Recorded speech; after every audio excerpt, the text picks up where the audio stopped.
राजकोट गुजरात से लता जी स्क्रीन पे। लता मैम, गुजरात राजकोट में आप, गुजरात में तो सब बहुत पहले से ट्रेड करते हैं, ऐसा होता है क्या? बहुत सालों से कर रहे हो क्या?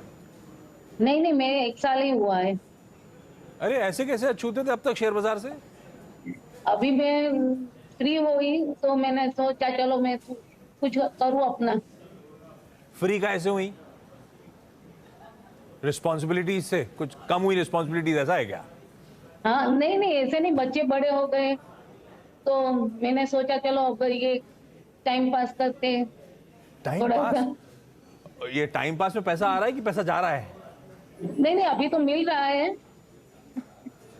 पर टाइम पास सीरियस है ये मामला? थोड़ा थोड़ा मैं थोड़ा थोड़ा करती हूँ, वो नहीं करती। और कैसे डिसाइड कर रहे हो आप लता मैम? स्टॉक कैसे चुनते हो? खुद ही चुन रहे हो? बच्चे मदद कर रहे हैं या कोई और मदद कर टीवी रहा है? में आपकी चैनल देखती हूँ तो आप लोग राय देते हैं तो मैं वैसे करती हूँ, थोड़ा थोड़ा सा करती हूँ। 1 साल ही हुआ अभी। मैंने भी अगस्त में ही चालू किया था। ठीक बात, ठीक है, ठीक है। लता मैम, पहला सवाल कौन सा? मैंने वेदांता लिया है, 1000 से लिया है 236। ये थोड़ा थोड़ा 1000 होता है क्या? तो लता मैम, चलो हो सकता है लता मैम का थोड़ा थोड़ा हो। सुदीप सर, थोड़ा थोड़ा जो है ना 1000 शेयर है, ये लता मैम लॉन्ग टर्म के लिए क्या? हाँ, लॉन्ग टर्म, लंबी अवधि के लिए लेना है, लिया है तो लंबी, ठीक है।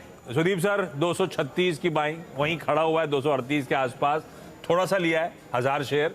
सही लिए हैं क्या? सही भाव पे लिया है? सही स्टॉक चुना है क्या लंबी अवधि के लिए?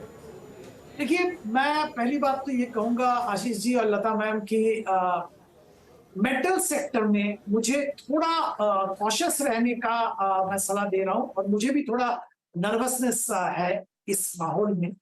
बात एक है कि चाइना में, देखिए मेटल्स पहले समझिए, दुनिया में जो मेटल्स का डिमांड है उसका करीबन 50% चाइना से आता है।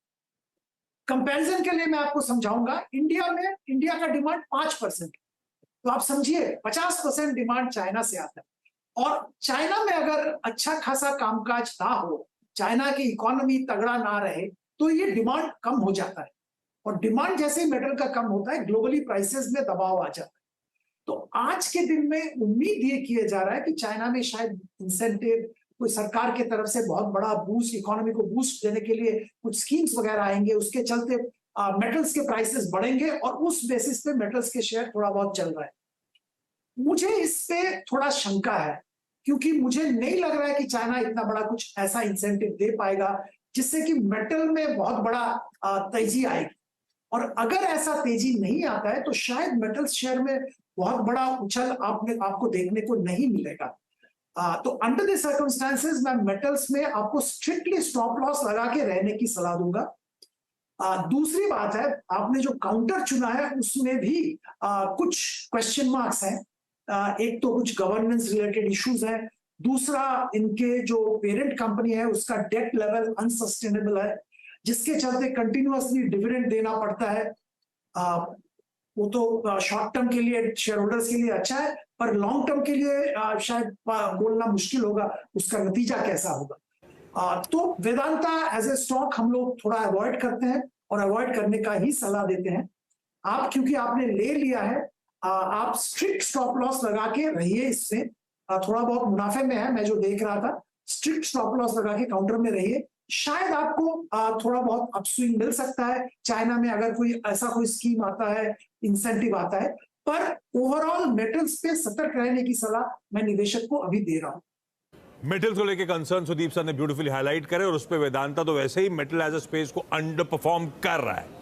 कुछ देर पहले डॉक्टर साहब ने कंपैरेटिव ट्रेड दी थी आपको, मेटल्स 1 साल का रिटर्न और वेदांता उसके सामने किस तरह का स्टॉक अंडर परफॉर्मेंस है। आपने ले रखा है तो एक स्ट्रिक्ट स्टॉप लॉस के साथ रहिए। ये स्पेस, और उसमें भी स्पेस में ये स्टॉक फंडामेंटली सुदीप सर को पसंद नहीं आ रहा है। अनु मैम, अगला सवाल।